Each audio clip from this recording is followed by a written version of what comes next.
The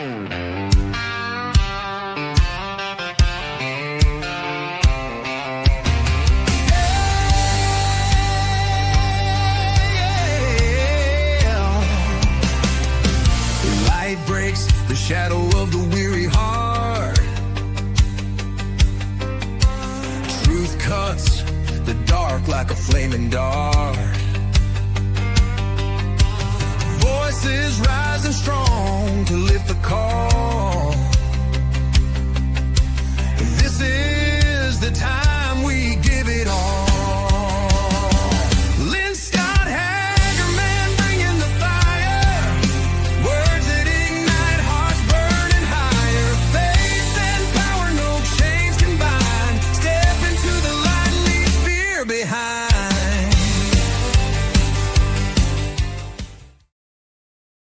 Hello, everybody. Welcome back to the Lynne Scott Hagerman podcast, where truth has no filter, freedom is our mission, and light exposes the darkness. Praise God. I'm your host, Lynne Scott Hagerman, survivor of child trafficking and medical experimentation underground at a U.S.-based university medical center through MK Ultra mind control in conjunction with our government. I am the voice they tried to silence, and I am silent no more. Praise God. Today, I'm also an international award-winning human resource consultant, independent LifeWave distributor, marathoner, weightlifter, child of God, follower of the Lord Jesus Christ, friend to Holy Spirit, standing strong before you today in mind, body, and spirit. Please be sure to visit my website, qgrit.org.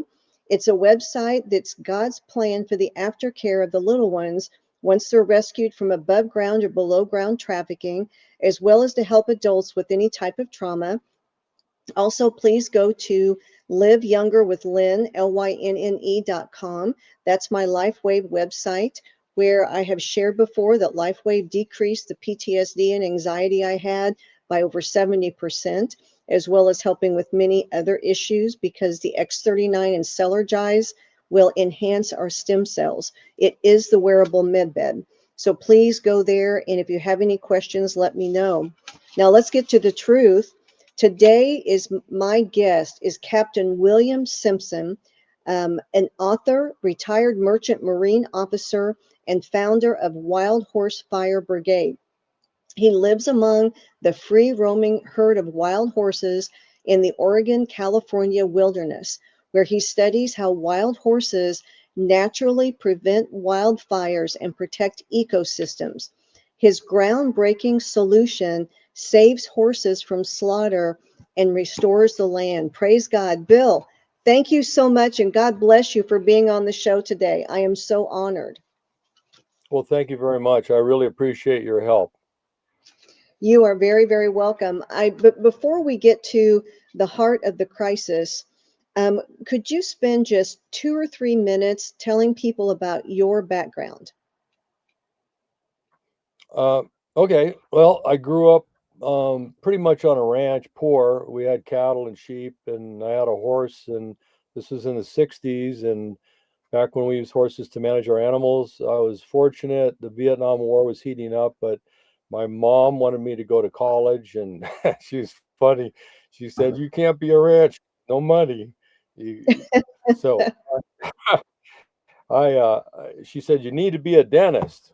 She said, "or a doctor. That's where the money is." And because when you're poor, you're always trying to figure out how to eat. So she got me into Oregon State. She applied for me, and because I was going to go join the Marines with my buddies from high school and go fight over in Vietnam, because we all young teenage boys, we all thought we wanted to be war heroes, right? So I went to Oregon State, pre-med science major, learned a lot of stuff, and did a lot of things since then, and ultimately ended up buying some wilderness land up here, and found myself in 2014 living among a herd of cultural heritage wild horses here. So let me put a picture up so people can see some of your horses. So tell me about this herd that you live with. So they're quite unique, actually. Sir Francis Drake was on a military mission in 1580. That was 88 years before Columbus. It's even 88 years after Columbus saw America for the first time. So Queen Elizabeth sent him over. He was a serving British knight, and she was interested in grabbing the land in the Pacific Northwest. So when he sailed up the coast here in 1580, they came up the Rogue Valley, and according to this journal from Dr. Yvette Running Horse Call, and this is in her PhD dissertation, and they were looking for a Native American gold, because a lot of the indigenous people that the Spaniards ran into had gold, and so they came up here and looking for resources because they wanted to take the area, right? That they wanted to settle this area for England, and they saw the horses, and of course the reason they noted the horses is not because they were casual tourists and they go, oh look, beautiful horses. No, back then horses were worth their weight in silver, because to bring a horse from Europe across the Atlantic and land it on the continent was quite a challenge, because half the horses died on the voyage, because across the Atlantic Ocean they hung the horse in slings so that when the boat moved they didn't get slammed back and forth in the cargo area. So half the horses died from cardiopulmonary compression on the voyage. So they fed those horses to the sailors, and then a lot of them got pushed overboard. So when you landed a horse, of course, it was a domestic horse, was habituated to humans, and it didn't run off and be free and wild. They just were with those men that arrived on the East Coast of the United States back then. So this was a very unique sighting to find horses, because they're going, wow, look, there's horses. We can get them and we can use them. Very good.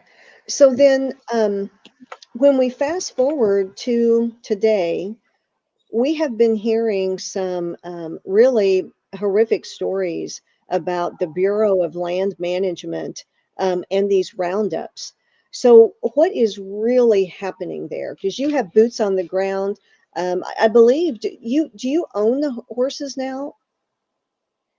Yeah, we do. I started taking care of them and watching them and spending my little bit of retirement money I had on these horses. And after the wildfire came through here, and a lot of what I said came true. I did a documentary with Colorado College called Fuel, Fire, and Wild Horses, 2 months before the fire hit. And everything that I said in that award-winning documentary came true. And also David Phillips, the New York Times journalist and Pulitzer Prize winner, was on that film with me, talking about the BLM and how they don't observe science, and they don't even observe their own science. And that was his quote. So interestingly, um, after a lot of work, the county, we had a meeting, and all I wanted to do is I just wanted to have management over the horses so that we could improve their lives and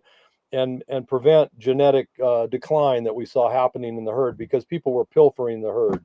They'd come up here and high grade horses out, take the best genetics out, and so I could see there was a big problem. Using my science background, I said this is not good. So we went to the county and presented a bunch of information, and then the county's council said, well, if we're going to give Bill and Michelle management authority, they're going to have to like do whatever they need to do. They might as well be the owners of the herd. And because the county had jurisdiction over the herd, because they were considered feral, and feral means without owner. Okay. Okay. In this instance, feral means without owner. They weren't BLM horses. They were without ownership. They're not on an HMA here, herd management area. So we got a letter from the county one day, and we looked, and they says, we recognize your ownership of the herd. And we go, wow. So now the fun thing about that, Lynn, is now they're no longer, even though they're genetically wild horses with this cultural heritage that goes back to Drake, um, jurisdictionally under the law, now they're livestock because we own them. And that's a big deal, because now they're protected under California law, animal abuse laws, livestock laws, everything applies to them now. So they actually have some really good protection. How many horses do you have in your herd, Bill? There's about 200.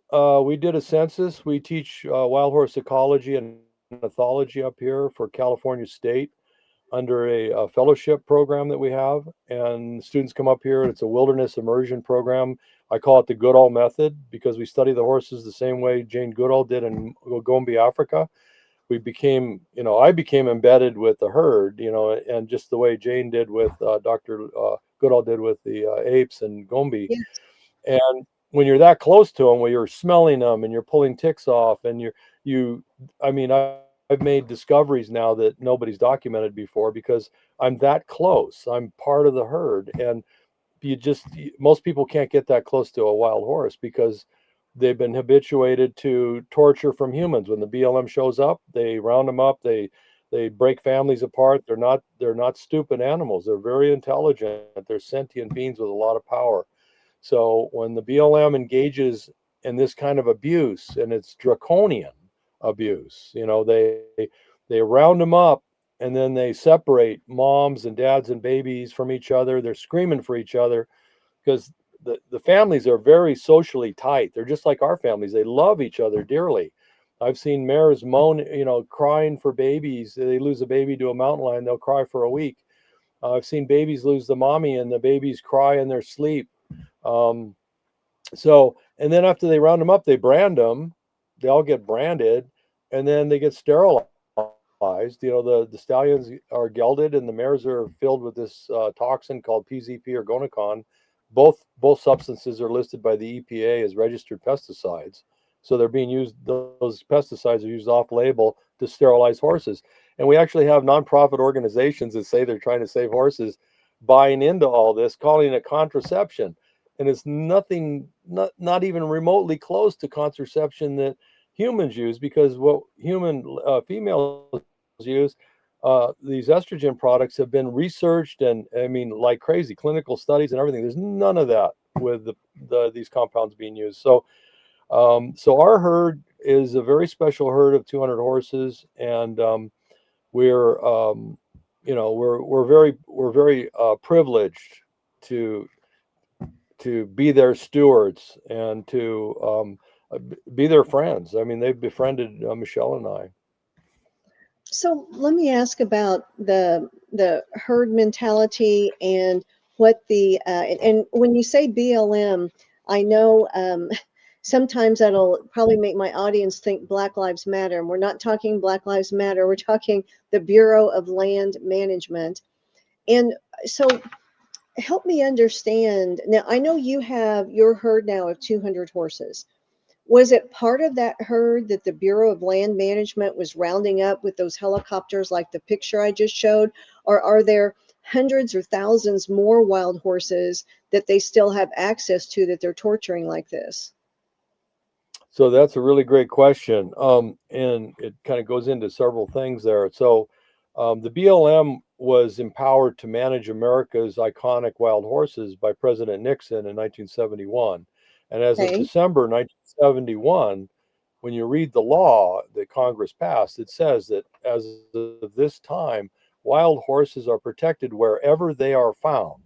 That was in December of 71. So, but the BLM, because they sell a lot of grazing permits, and it's government for the government by the government, it's kind of a rogue agency now, because they're supposed to be managing things for the American people, not for themselves. It's not for them, by them, of them. It's supposed to be for us. They're agents of the public, but they seem to have forgotten that they're civil servants. They think they're their own kingdom with a fiefdom. And so they're managing horses inconsistent with the intent of the law. When you read the law that President Nixon signed, that intent is, you can't amend the intent of the law administratively. The intent was to protect them from branding, harassment, roundups, and death. And that's what it says. They do all of that. They round up the horses, they brand him. A horse with one eye, they'll shoot it. They'll take his life. If it's a female or male, they will take that horse's life. Now, I have one-eyed horses up here that live happily. I'm not going to take their life. They're having a great life. They want to live with, and they can live just happily with. I have a stallion up here with one eye that has one of the largest families. He has 20 horses in his family band. One-eyed stallion. He's fine. He's happy. He's loving life. Who says you get to kill that animal because he has one eye? The BLM does it all the time. They run them past their endurance with helicopters. A horse can run really fast for a quarter mile, but then cardiopulmonary issues kick in. And so when you run a horse past its natural endurance, a lot of them die later on. They suffer all kinds of injuries in those long runs chased by helicopters. A lot of babies get killed. A lot of adults get killed. They're stampeded. This isn't natural behavior. When the helicopter's chasing them, they're stampeded. So they're not. It's not natural behavior anymore. And so they'll trample ground bird nests. They'll fall into holes and break their legs. They'll step on other little animals that they would never step on. Never. They don't step on little animals. They don't step on bird nests. That's all a lot of baloney that the Bureau of Land Management and their their straw men and women say. It's not true. Horses are very careful where they put their feet by design, because they don't want to step in the hole. They don't want to step on a rattlesnake and get bit. So they're very careful where they put their feet so they don't damage the landscape, and they use the same trails. But when the helicopters do this, they stampede them and they run all over the place, helter skelter. A lot of horses get dead just from being chased. A lot of babies get dead, and then a lot of them die later, and they don't tell you about it. During the roundups, they'll shoot horses that they think shouldn't be alive. And it's really an abuse of an animal that's been chosen by God. You look in Revelation, I mean, the horse is the animal that Jesus is going to ride back on. So you appear on a white horse. So what they're doing is, I think, an abomination, and it's a waste of tax dollars. So it's pretty horrific, and I hope I answered the question, because there's a lot of things that are going on. They round up so many horses every year, it's even hard to keep track of it. Last year I think they rounded up 20,000 horses. Well, nobody really knows how many horses are being held in off-range holding facilities, and these are failed cattle ranchers. So these guys, they graze their ground to the dirt with ruminids, which don't reseed. Horses reseed the land they graze. Ruminids don't, because they chew a cud and they crush all the seeds. So ranchers that are going broke, like the Haythorne Ranch, I think they're in Illinois, maybe Indiana, but they were going broke, filing bankruptcy, and they found out, oh, we've got fenced land. That's all we need. We can get a contract and hold horses. So they put all these horses out on the dirt, and the business model changes to buy the cheapest hay money can buy and pocket the difference. So because the BLM will pay you, I think it's $1,400 a head a year to hold horses. So they got 900 horses, and I think they give them over $1 million a year. So they find the cheapest hay, feed the horses, and so they stay alive. That's kind of what they try to do, I guess. And but those horses aren't living the lives that they want to live. They're not living the lives that God intended for them. So, Bill, I am just horrified, and I am in shock, and I am trying how they're abusing these animals so horrifically. I'm trying to wrap my mind around this.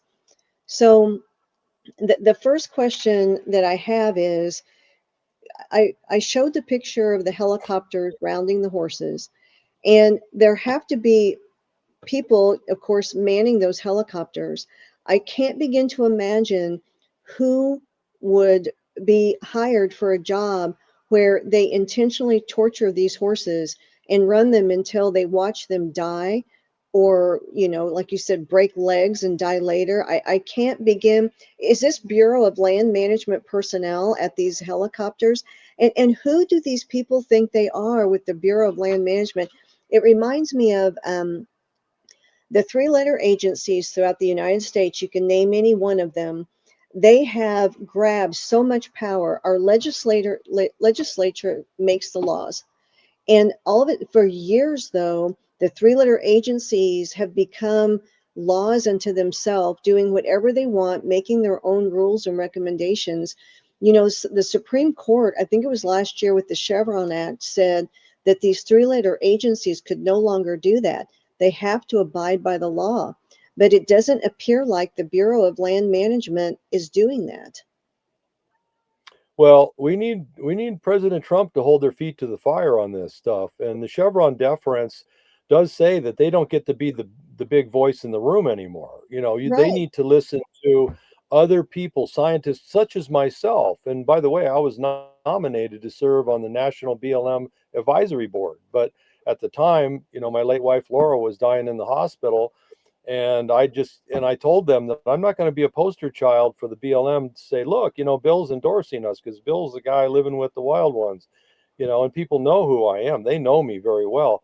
And when I told Mr. Rittenhouse, I said, look, I'm not going to be your sock puppet. If I'm on the board, I'm going to speak my mind, and you're mismanaging America's wild horses. We have a better thing we can do. Instead of putting, I think we have 70,000 horses now that are sterilized in government holding camps. You know, they're off range holding. So and nobody really even knows how many are still there because they don't let you audit. You can't go there and look. If you want to go look and see your American wild horses in holding, they say it's on private property. You can't look. And so there's no audit. And we don't even know how many are actually still there. We've been paying for off-range holding for all these horses. We don't even know if they're there or if they're still alive because there's rumors that they go out back gates at night and end up in slaughter auctions at the Mexican U.S. border and end up in Mexican meat grinders for pet food. So, you know, it's a travesty of the highest order. And President Trump needs advisors who won't lie to him. Now, I'm calling the BLM on this show liars. I am calling them flat out liars. And I can back that up in a federal court with a judge holding my hand up to swear that I'll tell the truth in front of God. They published in their own books that wild horses have no natural predators. They published that with taxpayer dollars. They published false information. They put wild horses have no natural predators. That is not true. Every apex predator in North America is the co-evolved predator of horses. You know, Equus caballus, the modern horse we all see today, has been here in this continent 2 million years. Now, that's according to fossil records. Everything eats them. Bears, lions, wolves, coyotes, they all eat them. And I see that up here at my ranch. I know that, and I'm an expert. Yeah, and now we have, over the last 5 years, we have CRISPR, you know, the genetic sorting software has been gotten really good at looking at genetics now from all the records of fossils and DNA and all of that. We know now they are native. I mean, they've been here 2 million years. The government wants to call bison native. Well, I got news for them. The fossil record shows bison have only been in North America 200,000 years. Horses have been here 2 million. What's more native? A bison at 200,000 or a horse at 2 million? I have to vote for the horse, you know. So, and we built our civilization off their backs. We've sent 1 million of our horses in the early 1900s. There was between 2 and 3 million horses in North America, and we sent 1 million of our horses, American horses, to war in Europe for World War I. 1 million of our horses were war heroes. They went over there and they pulled artillery around. They became cavalry horses. Some of them even got eaten for starving soldiers. They gave their blood for America and to save those nations in Europe. You know, I mean, the respect and the integrity of the Bureau of Land Management. I mean, like David Phillips said in our documentary Fuel, Fire, and Wild Horses, he said they don't observe science. They don't even observe their own science. Their book, a lot of people don't know this. The book actually, the BLM, Bureau of Land Management, actually has a book on how to manage wild horses. Taxpayers paid to write that book. Okay, it's called the Handbook for Wild Horse and Burro Management. And you can find it online. Okay, you read it. I think it's on page 28. It says that in order to maintain the genetic vitality of these horses, you need a minimum herd size of 200 horses. Okay, now that's a low end because they talked to Gus Cothran at Texas A&M, who gets money from USDA, by the way, and say, what is the least number of horses we can put out there? Because they want to sell grazing permits and they want to do mining and oil extraction. The horses are in the way because they know they're a native species. They should be ESA listed. They should be on the endangered species list right now because we're under 100,000. And so anyway, they know that. They know all this stuff. They know I'm telling the truth. That's why they can't say anything back to me, because they know what I'm saying is true. The bottom line is you've got all this economic pressure, but now we know they're native and we know that they're rounding them up illegally.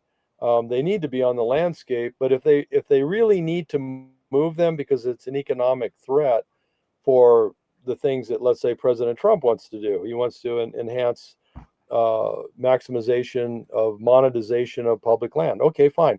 You don't need to exterminate wild horses. So President Trump has these advisors who are lying to him. And so he can only, he's an East Coaster. He doesn't know what's going on out here in the mountains with the wildfire and the horses and the wildlife. He doesn't know.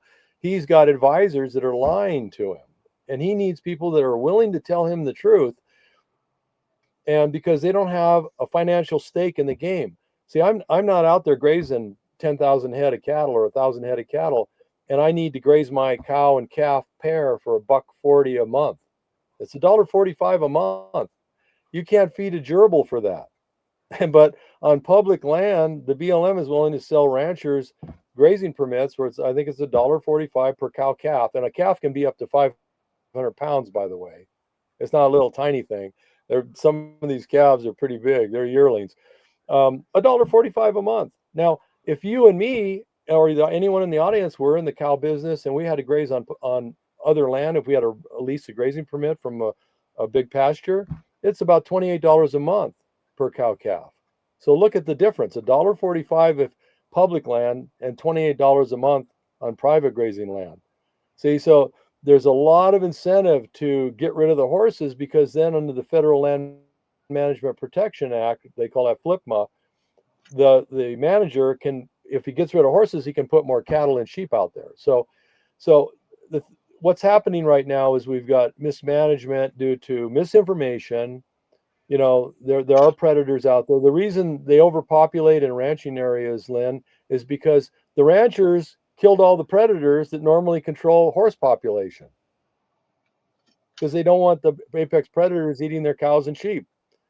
So everything would be in balance, but they messed around with nature. They killed all the predators. I understand they're trying to have cows and calves that don't get eaten.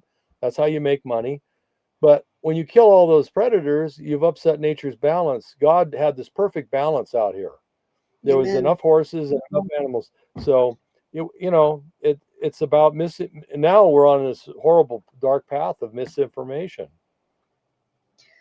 So the more you talk, I just sit here um, trying to wrap my head around what's happening. And I'm just angry about what's happening to these horses.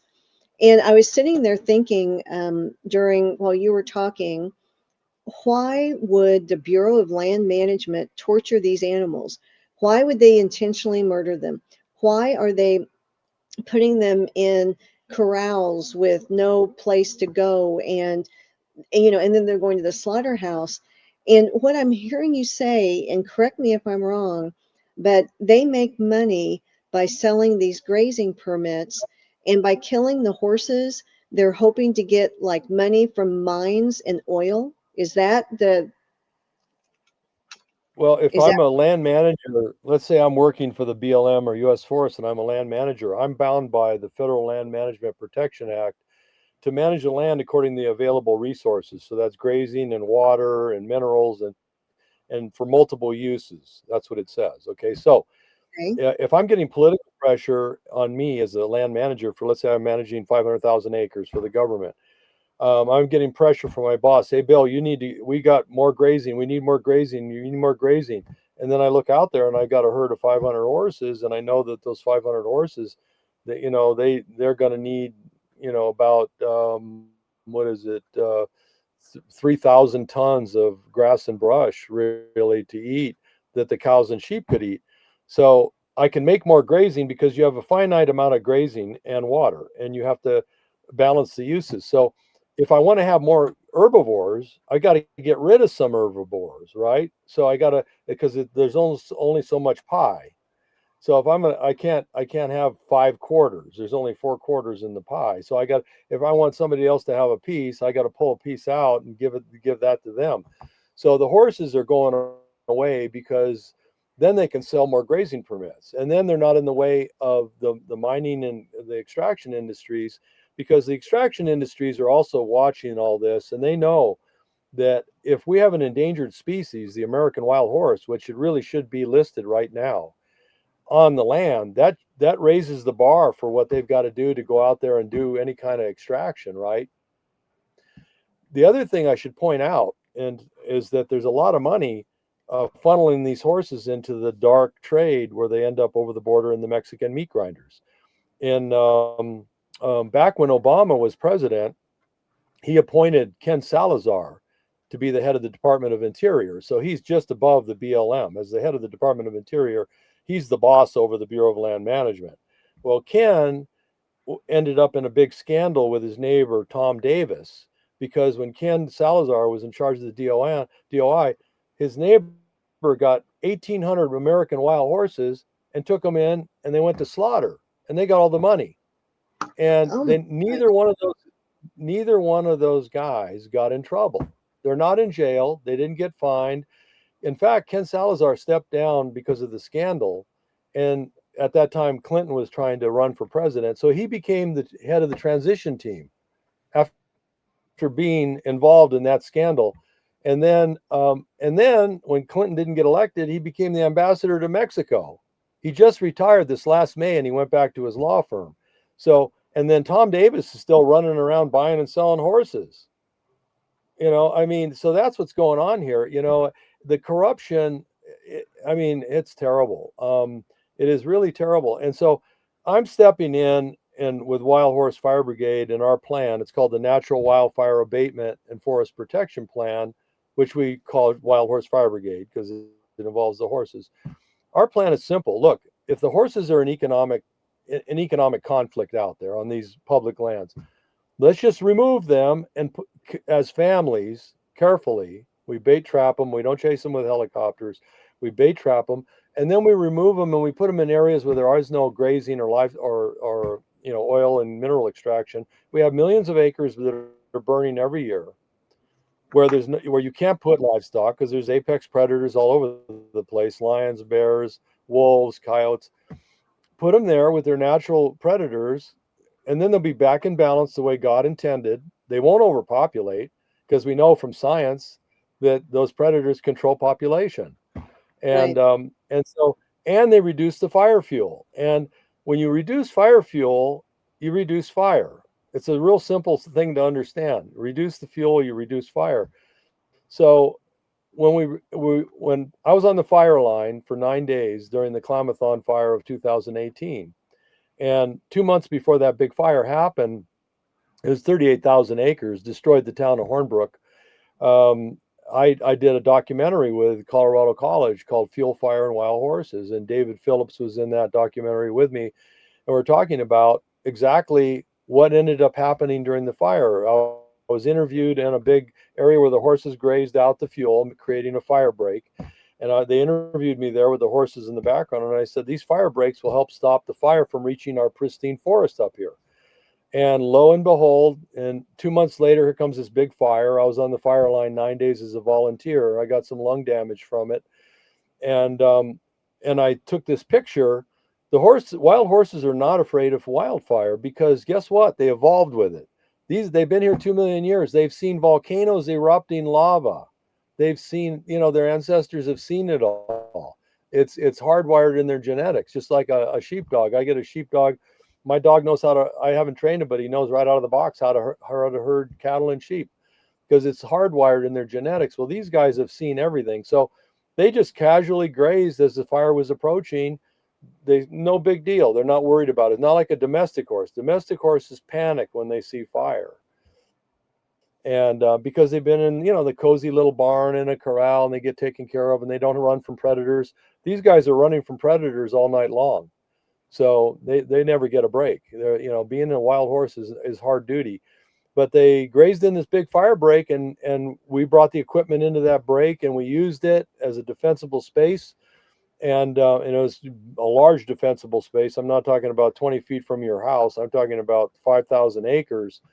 And between the excellent work of Cal Fire and the horses reducing fuel in an area where we decided to have the goal line stand, we won. We stopped the fire and we saved the Cascade-Siskiyou National Monument, which is a pristine forest area full of wildlife. We saved it. So what do we learn from this? Well, we learned quite a bit that the horses are a valuable asset when they're in the right place. So let's take them out of the area where people want to graze cattle. I have nothing against the livestock industry. I believe that they have a right to make a living. And so let's untangle the mess and move these horses where they can be happy again. Because, they just want to have their little families and do what they do. That's it. I was amazed the first time I saw that picture, and so thank you for providing that again today, Bill, of the horses casually grazing with those fires behind them. And I think of, so I'm in Missouri, but we all watch the fires in California, the devastation, the loss of life. And President Trump said during his first administration that it's because of the undergrowth, the it's not being, the land isn't being managed, and so it's like a tinderbox. And if there was more forest management, and clearly the horses do that. So the plan to me is simple, a win-win for everyone. But how is the plan going? I mean, is anyone listening to you? Is Well, okay, so and I just quickly, the reason we have these big fires right now is because the ground fuel loads are out of control because our herbivore population has collapsed. In California, we're down 2 million deer. And those 2 million deer were eating about 5 million tons of grass and brush. Now it just sits there waiting for the first spark. So right? we need to get herbivores back, and then we'll devolve the science. There's a lot of published science. William J. Ripple has a whole science on the collapse of the herbivore, and there's a whole section on fire. And he says on every continent on the planet where they did this big study, where the herbivore population collapsed, wildfire evolved to catastrophic fire. Australia is a great example. They killed 5 million kangaroos. That was their big herbivore. Now they have the worst fires that continent's ever seen. The worst Yes. fires ever in the history of the continent. So as far as the acceptance of the program, I'm fighting people that are locked into a mental box. I'm trying to get people to think outside the box. We know from the UCLA study, the 11-year UCLA study, that 5,000 Californians, just Californians, are dying prematurely every year from wildfire smoke because the smoke is hotter than before and we have a new kind of chemistry in the smoke. And the hydrocarbons are new and novel and they're deadly. They cause all kinds of different problems. We've never seen this before. And so that was $435 billion in economic damage, according to UCLA's study. President Trump and Doge need to pay attention because this plan that I have can make an impact on that big number. In 2018, we had $50 billion in wildfire damage just in California, 50 billion with a B. So we've done some math using Colossus, the big computer, and we found out that our plan, based on how much fuel the horses, if we move all the horses out of the government holding, that right immediately, by moving those horses out of that government holding and into the wilderness, taxpayers immediately save $150 million a year. Wow. Immediately. That's just the start. Now, what would I do with the savings? I wanted to be the head of the BLM Wild Horse and Burro program. I was nominated. I was number 7 on JFK's nomination for the People's Choice. He set up that program to replace 4,000 government jobs that Trump was getting rid of and bring in new Yes. blood. Okay, Yes. I was number 7. I was number 7 for 400 jobs in the government. Okay, for Wow. all of them. But I haven't gotten a phone call yet. And if I was the head of the BLM right now, the Wild Horse and Burro program, what I would do is real simple. Hey, we're ending this off-range holding, and we're going to take that 150 million a year. We're going to put the horses in the wilderness. You'll never see them again. They'll be out there living happily, wild and free, the way Nixon intended in 71. But with that 150 million a year in my BLM budget, I would turn around and improve all the rangelands that have been devastated by overgrazing. I could, with 150 million a year, I could drill wells, I could reseed landscapes, I could do all kinds of things and improve all of those public lands that have been devastated by overgrazing. That would be the first step. Step number 2 is, now that we've got some horses in the wilderness reducing fire, we could calibrate. We have some good estimates, but we could actually start doing some science and calibrate exactly the impact that reduction in fire has on the reduction in deadly smoke and the reduction in property loss. And if we could do this properly, and I know we can because we've got university people on our board, professors that support us in our thesis here, and then we proved it works up here with the Klamathon fire. We did some math and we figured that if we get those horses from the government, we can save the government about $5 billion a year on Wow, these Bill, wildfires. 5 billion. that's huge. So it is. And it all pans out, it all pencils out. I can sit in front of a team of economic people and show them how it works. I mean, it really does work. And the thing is when you look at the economic costs from these untimely deaths of people that die prematurely from the smoke, like my late wife, we don't even know the total number, because the people that don't die immediately from the smoke prematurely, you got people that are then predisposed to all kinds of cardiopulmonary conditions. So little children grow up with asthma from the smoke. What does that cost for that child to go through life needing all kinds of medical care? One child, it's thousands and thousands of dollars, and we haven't even calibrated that number yet. It's so big. I asked the computer, if we take UCLA study for California and we extrapolate it over the West Coast where we have these fires, what is the total annual premature death toll, and what is the total cost? And it came up with about 250,000 people dying prematurely, moms, dads, children, grandma, grandpas dying prematurely, going to their graves, and $1.5 trillion in economic damage every year. And I'm shocked, because I'm telling these government people, I've got a cure. I know it works. Let's go do it. But they don't want to do it. They're so resistant because the U.S. Forest Service is now monetizing fire. They've got a $10 billion budget, and they want to go out there and play fireman. When I tell them that I can reduce fire, you know what they're thinking? I'm breaking their rice bowl. But I Oh, don't care Bill, about a few firemen. I mean, I appreciate their work, trust me, but yeah, sure we you do. can't let 99% of the population suffer because they want to make a living, right? I mean, that's not fair. That's not what a constitutional republic is about. That's right. Well, and the deaths. I mean, no job is worth one person dying. I mean, and No, I know that firefighters wouldn't think that either. That's why they do what they do, is to save lives. And you're right. talking 250,000 people. Again, this problem is so big. I'm trying to wrap my mind around it.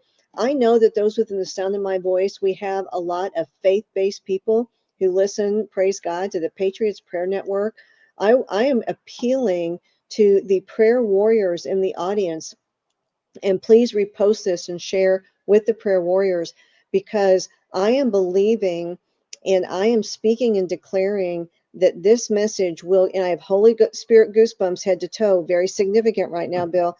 So I'm praying that the right people surrounding President Trump and anyone else who needs to be involved in this hear this message, or any other message that Bill's on, because Bill, praise God, is getting on and has been on many shows trying to share this message, because this needs to be fixed. This is a we the people problem, and it's harming us and it's harming the animals. And it doesn't have to be this way. We don't have to have this much devastation. And Bill, I had a question. Um, what's a hydrocarbon? You said that the fires are more deadly than ever before because of some chemical that's in them that wasn't there before? Right. Yeah. So, okay. So we have a lot of science on fire ecology, and we know 20 years ago we had pyrometers, which is just a thermometer in the fire, and we knew how hot they burned. 800, 1,000 degrees, was a typical fire because it was less fuel. In California, we had 2 million lawnmowers. The deer and elk were running around eating all the grass. And so when you have less fuel, when the grass is short, I mean, I fought fire as a logger. You could step over the fire front because the flame was 12 inches tall on the grass. But now, the flames are 16 feet tall off the grass alone because there's no herbivores. So, um, the what was your question one more time? Well, you'd mentioned the word Oh, the hydrocarbon. Yeah. hydrocarbons. Yeah. So in chemistry, what we learn is if you take three ingredients and you put it in a test tube and you heat it, let's say at 800 degrees, you're going to get certain resulting compounds. That's pyrochemistry. Now, if we take those same three ingredients and put it in the test tube and we heat it at the new temperature fires are, which is 1,500 and 2,000 degrees, you get brand new compounds that we've never seen. And that's what's going on. See, the forest, you've got trees, they have terpenes and all these other compounds. They're like a petrochemical chemical. Um, you got all these things in these fires now, and I'm not talking about um, plastic hose or houses. I'm talking about in the forest, the trees, the sap, the things that are out there already. When you heat those at a new higher temperature, you get brand new compounds forming. And the scientists that are looking at this now are saying that these compounds are very unusual hydrocarbons. They're very small. They're smaller than PM 2.5. They're not particulates. These are chemicals, and they go right into your bloodstream. So that's what killed my late wife, Laura. Now, she had the best care in Portland, Oregon. They spent $1 million trying to diagnose her after the fire. She started losing her balance, and they couldn't figure out what was wrong. This is a woman who is a Christian, never drank, never did drugs, was not taking anything for any reason, hiking 5 miles a day with the horses, an athlete. And by the way, she was the world bench press champion. She had the Wabdal woman's natural, drug tested, Yeah, no drugs. awesome. She had the world record, 220 pounds. So she was in great shape. Well, the smoke, what happened is it triggered this autoimmune degenerative disease, and she started losing the ability to walk. It moved up her body. Pretty soon she couldn't use her hands, and at the end she couldn't talk or swallow. So what happens is the hydrocarbons go into your body, and you have these antibodies. They're called macrophages, okay? And they're specialized. You have special antibodies for your liver, your spleen, your heart, your lungs, and your brain. The macrophages in your brain are called microglia. There's a woman at Indiana Medical University, Dr. Michelle Block, who studies this stuff. She studies fire victims with the smoke. And her and Yeah, I talked. We had Sean Pittock from Mayo Clinic. We had a whole team of neurologists trying to figure out how to cure Laura before she passed. They couldn't figure it out. And they said, it's got to be the smoke, because we've done every test under the sun 3 times. They took spinal fluid 3 or 4 times. They took blood, probably took a gallon of blood out of that poor lady. It was ridiculous. And finally, Dr. Block said, you're right, Bill. It's because my theory was it was the smoke. Now, this was before the UCLA study came out. Now, guess what? The UCLA study validated my hunch from 2019. Now, their study just came out last year. They validated it. This is what it is. Boom. So, and you can't get away from it. I'm not talking about, you don't have to have the smoke around your body. You can be 300 miles away and breathe this stuff, and it'll kill you. So yeah. it Trust me. reprograms, Yeah, it reprograms your antibodies to think something in your body is a pathogen, and your own antibodies attack you. And that's what happened to Laura. Her own antibodies in her brain decided her cerebellum was a pathogen, and her own antibodies were attacking her. And we know these fires are hotter. How? Because we're seeing molten aluminum on the fire landscape, molten mag wheels, molten aluminum engine blocks, molten aluminum ladders. We've never seen that before. Okay, that's brand new. You don't see, aluminum melts at 1500 degrees Fahrenheit.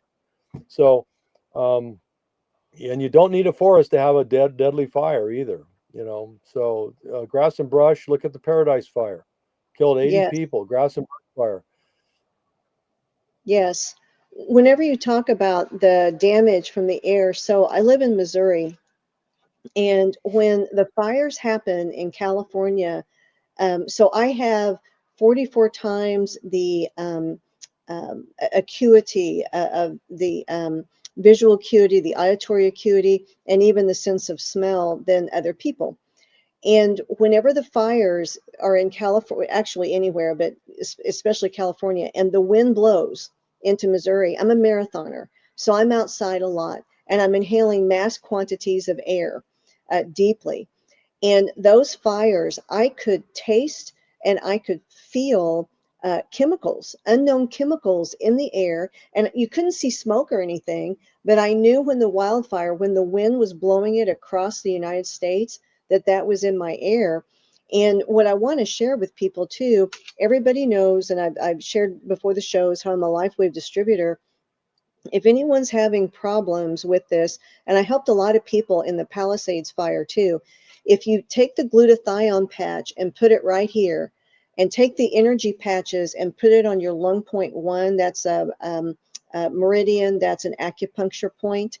What happens? So every time I run outside, I had the glutathione here, which increases our glutathione 300%. It's an immune booster.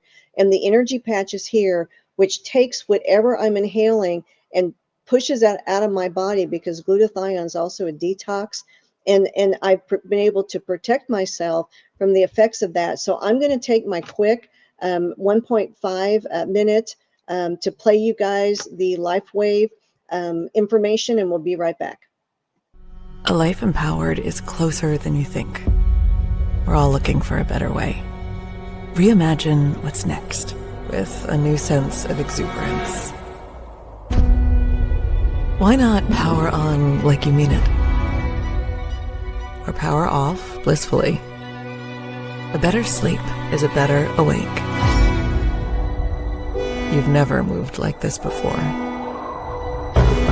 With the energy nature intended. Imagine reprogramming the way you look at the speed of science, at longevity, at exhilaration. It's next level rejuvenation. Take control of your well-being from the inside out and outside in. The light within is ready to ignite. Be the light. LifeWave.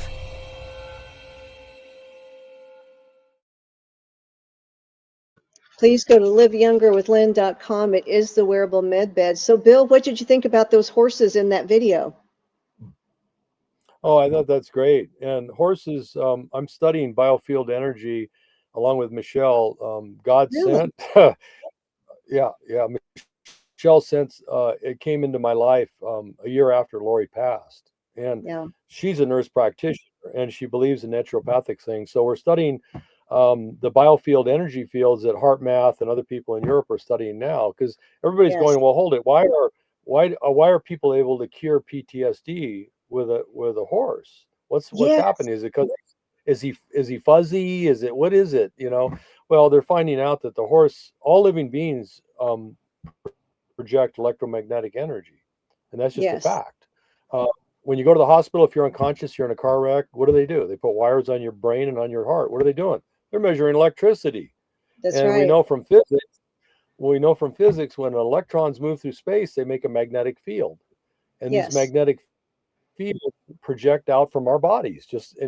So horses, interestingly, have a very powerful heart wave, and wild horses have the most powerful heart wave of any horse, because they have to be connected to the entire universe in their habitat to survive. Domestic horse lives in a protected environment. They're habituated to being taken care of by humans. So they're like a different animal, even though they look the same. So I've been in contact with people at the Chi Institute in Europe, and they're studying. There's a team of MDs and PhDs and physicists, and they're studying the electromagnetic interface and the resonance between somebody, for instance, with a psychological trauma like PTSD or a bad Yes. heart rhythm, when they put a horse. And so they're measuring how that electronic energy creates a resonance that enhances the human, because the horse's energy waves are so powerful. So they actually take over. They help you feel better and breathe better. And when I get around my horses, it's almost like you feel this calm come over you, and all of a sudden you find yourself taking a deep breath and going to a different level. And and people talk about frequency. Well, the thing about energetic frequency of a lot of humans is that when you're depressed, your energy field changes. That's a scientific fact. You can see it on these electromagnetic resonance scopes they have now. We can look at it. They have antennas. They used to, and by the way, instead of hooking wires to your heart and your brain at the hospital, they don't have Yeah. to do that anymore. You can measure heart wave and brain wave with antennas now, but the hospitals won't do it because it's too expensive. To have a bed that does that, like on Star Trek, Dr. McCoy's Yes. bed, Med beds. Yes. we have that right now. It'll measure all the electromagnetic spectrum and energy all your cardiopulmonary information, your brainwave information. You don't need wires. And the reason HeartMath and people want to get away from the wires is they say it interferes with the experiment. When you hang a bunch of wires on a horse and a human, they're distracting, right? And Yeah. so when you use an antenna, you can stand back because you can measure everything with the antenna at a distance. So we have that technology right now, and a lot of people don't know that. But what you just LifeWave, I think, is it's a very intuitive thing that taps into some of the old healing that the Bible talks about. I mean, Michelle and I are on a naturopathic path. We do use NAC, we use melatonin, we use glutathione. We exercise. We try to eat very close to the earth. We don't eat artificial foods at all. Now, Yeah. and I don't want to come off like I'm bragging about myself or anything, but I'm 73 now, and people think I'm 50. Now, if I shave this white thing off, you would think I'm probably 40 or 50. And I can still bench press over 250 pounds. I'm outside lifting 100-pound bales of hay every day for the horses that we're having corrals for genetic testing. I think I got 40 horses in a corral right now, so I have to load 1,200 pounds of hay out there every day, 100-pound bales. So I have to load them on the truck with hay hooks and then unload them. So I'm moving a lot of weight every day, and so just for your audience, I'm not a paid endorser, by the way. And by the way, our organization, we're all volunteers. We don't Yeah. nobody around Wild Horse Fire Brigade gets paid. We're doing this because it's God's work. It's important to save the Amen. horses and to save fellow man. We're the shepherds of our fellow man, and we have to do that. I mean, we have to protect life. It's easy to take life. I grew up in martial arts at Oregon State. I was in the Oregon State varsity judo team. My sensei was from Japan. And he said, Bill, it's easy to take life. It's hard to save it. Yes. That is so wise. I love what he said. And I have had scrolling across the screen and the ticker throughout the show, your website, so that everyone can go there and read more about this. And there's donation links on your website too, correct? Yeah, and we do need financial help. We finance this whole California State Fellowship program out of our budget. Kids, I call them kids. My kids are 40, so I call them kids. These are young people in their 20s, right? They come up here, and we give them the Jane Goodall experience. They wake up in the morning. We've got travel trailers. They wake up in the morning, and there's the horses. Boom. Right there, they're seeing the natural behavior, the ethology, the family bands, what they're doing in the landscape, just the same way that Jane Goodall did with the apes in Gombe. And that's where the magic happened. Everybody condemned her for being a woman in 1960. This, all these PhDs all puffed up with themselves, ego and Yep. pride.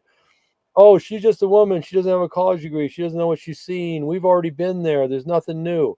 Well, they were there, but they were a quarter mile away with binoculars. She was right there next to him, grooming with him, engaged in social grooming and watching him. And that's when she see him making and using tools.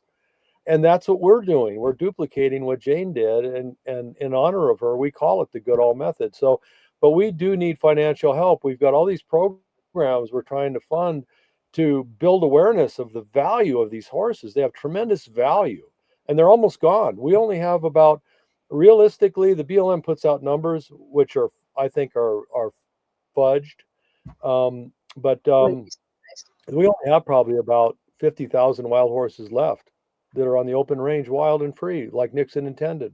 50,000, and then they escalate that number all the time because they play this numbers game, like the jewelry stores. They'll have a 50% off sale of jewelry. Well, they didn't tell you they marked it up another 50% before the sale. Yes. So it's a numbers game. Yeah, they have an AML, they call it appropriate management level, and they go out there, and the United States Geologic Society flies around, and they supposedly count the horses, and they come in, they go, oh, there's 500 when there's really only 200. So they go, oh, well, the AML is 200. We got to remove 300 horses. So they remove 300 horses. What happens? There's 0 horses left. And see, when Nixon signed the 1971 Act, there was, I think, 379 herd management areas assigned for the horses, just for horses, no cattle. Today, there's only 28 million acres, and the horses only have 7% of the grazing on that land. No, Bill, how can this not be put in the endangered species? Is it the politics getting in the way because then they can't make all the money that they want? Because this is an endangered species. I mean, I'm not an expert, and I'm a Missourian, the show me state, and I see what I see. It's an endangered species. It's criminal, Bill. It breaks my heart, makes me mad. It is. It's because everybody is laboring under the lies that the Bureau of Land Management tells the public. They have no natural predators. Lie. They're not native. That's a lie. I mean, and they use those things to continue and perpetuate the fact that they got to get rid of them. They call them an invasive species. I mean, how ridiculous is that? Stupid. You It's know, stupid. so It defies common sense. yeah, it's a fraud on the American people. So with only that many horses left, and by the way, they're out there sterilizing, they're shooting the ones that are still left on the range with sterilization drugs. So the genetic bottlenecking that we're seeing, I mean, we maybe only have 5 years left. I mean, that's why our herd has become so valuable. Our 200 horses up here, that is the bastion of old, cultural genetics that goes back to when Drake saw some of those bloodlines. Some of those genetics are still here. Now, yeah, there's been inbreeding with other horses, no doubt. I mean, the cavalry here at Fort Jones and north of Wairika, or California, they let their horses go after they, suppressed the Indians. A nice term for what they did. Oh, yeah. But those horses got loose, and yeah, we do have some quarter horse looking wild horses out here, but we're doing genetic testing. It's $44 a horse. Okay, I'm the executive director, and I have to figure, how do we spend our money? I got kids that I need to teach because they're going to go get jobs at the BLM. They're going to get jobs at the U.S. Forest Service. They come up here with a science degree from University of California, Sacramento. I want to show them, look, here's what you're maybe dealing with. It's not what the government told you. And the stallions, we walk right up to stallions and give them a scratch, and they're sweethearts. Oh, They're not dangerous. They're not dangerous. Michelle and I are out there with them every day. We walk right between the families and the stallions. I've done it for 11 years. I've never been kicked or bit. And the thing is there's all this mythology out there, this design to remove them completely, so the big industrial complex has free reign over the public land. They don't have to worry about endangered species. That is in the boardrooms of these big corporate for-profit corporations, the endangered species is kind of a curse word to them, because that means high bars for extraction of minerals or livestock grazing or whatever you want to do. If there's an endangered species, you might not even be able to do it under the law. So that's why they hate it so much. They see it as a real stumbling block for economic development. And I'm saying, look, it doesn't have to be everybody. Let's get together in a room. I'd love to sit next to Trump for 5 minutes and say, look, you want to save $5 billion a year? Really? Because I can show you how to do it now, right now, and immediately save 150 million a year by just moving those horses where they reduce fire. And that saves money on fire suppression. So, and lives. President Trump, do you want to save lives? Do you want to save money? He needs to give me a call or have one of his people give me a call, because I guarantee you I can show you how to do it. I guarantee it. And it's fighting myth. The reason you asked the question a long time ago, Lynn, why haven't people embraced it? Because we're locked into this economic direction they're in. And once the big ship is heading in a certain direction, it's hard to turn it around. You ask, why are all horses going to slaughter? Well, the pet food industry needs them in Mexico. Purina has the second largest pet food factory in North America, just over the border in Mexico. And they get protein meal from the Mexican rendering plant. So when you call Purina and you say, hey, are you killing horses? Are you slaughtering? They go, no. Well, how do you get your, we buy protein meal. Oh, you do? Okay. Where do you get that? Oh, we don't have to tell you. That's proprietary. So that's how they get around that. But see, they know where their meat's coming from, and so So their meat is it's coming from these horses? American horses, and some of them are wild horses. They have the brand on the neck. When you see a freeze brand on the neck, that means that was a wild horse that was rounded up by the BLM and should never, ever show up in an auction like that, ever. But every year, I mean, we've done some research, between 7 and 1,000 American owned. We own them. These are our horses. Americans own them. But every year, between 700 and 1,000 of those branded horses end up in a meat grinder, and it's a horrific, Lynn. Some of these horses, it's brutal what they do down there. Some of the horses are still alive. They hang them by the neck on a chain. All their body weight just hanging down. They're gutting them while they're still alive. I mean, it's the videos that come from those places. It just, I mean, what are you going to do? I mean, we've got to get these people to pay attention. We've got to get them to listen, and let's do what's right for these heritage horses. These are part of the American heritage, and they're being abused by the Bureau of Land Management. They're, and I'm not saying everybody at the BLM is evil or bad, but I'm saying that there's certainly some serious corruption going on there, and it's got to get fixed, and it got to get fixed right now. We can't mess around anymore. We're on the brink. We're on the brink right now, and I'm working as hard as I can, Lynn. I mean, just one voice in the wilderness, really. So tell us, Bill, and I know you are one voice in the wilderness, and I hope, I had someone on my show one time, and they said that I had become a mega voice. And so that's how we're going to do it. We're going to lock arms, and shoulder to shoulder, we the people are going to get together and make this happen. We have people who are, so this is streaming on Patriots Prayer Network, has a reach ultimately of 1.5 million people. We have had people reposting. Max, for example, thank you. God bless you for reposting this live stream. So your voice is getting magnified, and we're going to do this. And tell us how we the people can help. I know we can go to your website. I know we can contribute. Are there other ways that we can help you? People we can contact? Right. Anything. So Ways we can help you. We need to get a hold of, I try to remember the name of that lady that helped get President Trump elected. She's the chief of staff now. She seems like a very reasonable person to me. I don't know her, and I'm just making an assumption here, but if we can get this message close to the president, because the people that are already in the loop on how they're, how it's already going, they're already in on it, so to speak. We need to get above that, and we need to get close to the president's ear and say, look, President Trump, with all due respect, we can help you save American taxpayer $5 billion right now. And here's how we do it. We have a plan. We have the proof. See, that's the other thing. This isn't like a guess or hypothesis. We know it works. All the science supports it. We have an empirical example of how it worked. Okay. And it's our American heritage. It's our culture. It's who we are. We built America on the backs of horses. We need to respect our history. We need some integrity. We need some honor again. And it's not hard to do. We're not asking for trillions of dollars. We're not asking to increase the budget. I want to reduce the budget. Doing the right thing here. All of a sudden we can help him reduce the budget. So, and we can spend that money more wisely. And we can help ranchers. See, that's the thing about my plan. I'm not anti-rancher like some advocates.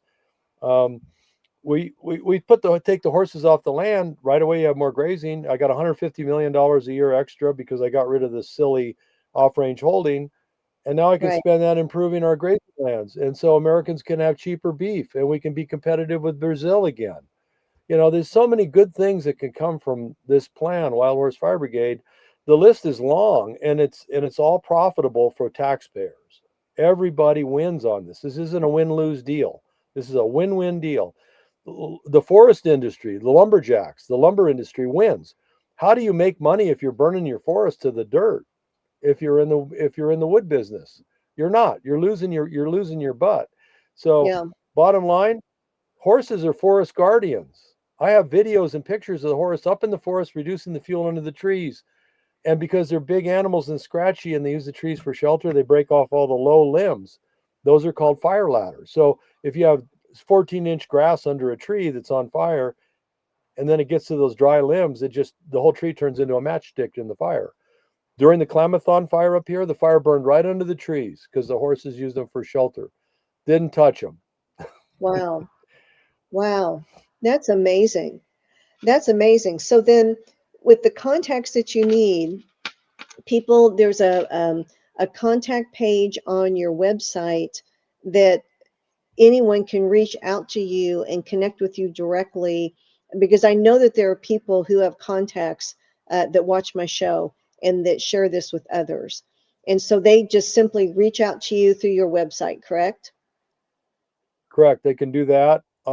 If they know somebody that's a friend of President Trump or Donald Trump, I think my board would let me fly. Pay. We don't have much money because we're funding all these programs, but I think if I could get an appointment with the president or one of his top aides to talk about how this works and show them, I could sit down and American taxpayers could breathe a $5 billion sigh of relief, because we could save the horses and save this money, and I can help them do that. And that's my mission right now.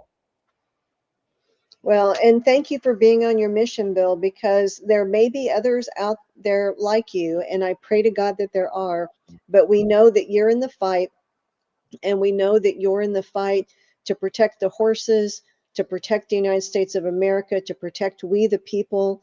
And God bless you for everything that you do. And if you could give us your website one more time before we close out the show. Sure. So it's 4 words: wildhorsefirebrigade.org. So wildhorsefirebrigade.org. And if you just Google Wild Horse Fire Brigade, we're the top listing. So, I really do appreciate this opportunity to speak to your audience. And, God's creation is perfect.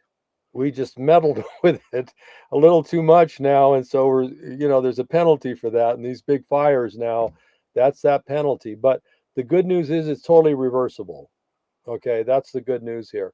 We just have to get all the Christians together and get a hold of President Trump and say, look, and by the way, I think we're the only ones in the world living with a herd of wild horses the way Jane Goodall did with the apes.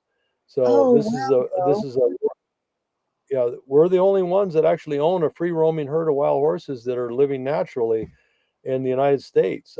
There are herds of horses that are in big corrals that people have and stuff like that, but our horses live wild and free and natural. But they orbit our cabin up here in the mountains where we live off grid because they know we love them and we take care of them. And, of course, now the county gave us ownership too. So that's even better. So, God's creation is perfect, and we need to remember that. And we need to start, trying to align our efforts more with these paths that can be very economically beneficial, but also comply with God's natural processes. So there's a way to do that. We don't have to, I'm not a crazy environmentalist. I'm looking at, okay, the ranchers need to make money. They got families. I came from a ranch. So Right. I understand how tough that is. My hands are calloused. So I understand it. And there's no reason why this is a win-win for everybody, including the United States government. And we just have to do it. I just need a voice. I need somebody to park me next to the president or one of his guys for a few minutes, and we can get it done. Okay, so that's the call. Let's get it done, folks. And thank you again. I so appreciate you being here, Bill. Your message is so invaluable, and so is your work. Thank you. It's my pleasure, and it's my privilege to be with the horses too. Amen. Amen. So, folks, until next time, this is the Lynne Scott Hagerman podcast, where truth is rising, and so are we.